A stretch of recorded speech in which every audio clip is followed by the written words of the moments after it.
was always at night, like a werewolf, that I would take the thing out for an honest run down the coast.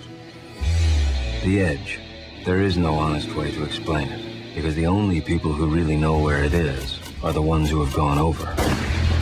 He was a reporter with a wild imagination. He was not afraid to express himself in sometimes shocking ways. I'm not at all embarrassed at the use of the word free.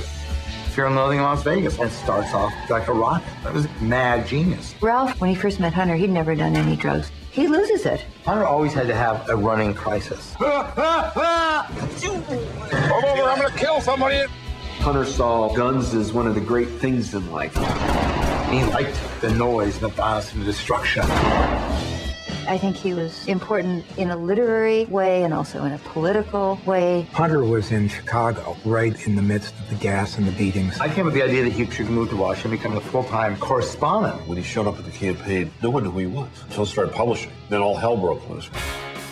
Some people will say that words like scum and rotten are wrong for objective journalism, which is true, but they miss the point. He described me as a half-crazed Davy Crockett running around the parapets of Nixon's Alamo. I desperately wanted to put an end to that senseless war. I'm sick and tired of old men dreaming up wars for young men to die in. Hunter's pieces were a hybrid of very accurate reportage and sometimes flat-out fantasy. And ended up on the wire as a straight story. You finally said, well, you made it all out. I couldn't believe that people really believed that Muskie was eating Ibogaine.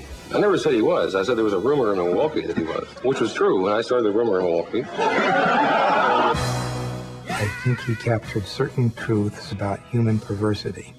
I don't think that anybody can be surprised that we find ourselves in the nightmare we're in today because it's the same as the nightmare he described back then.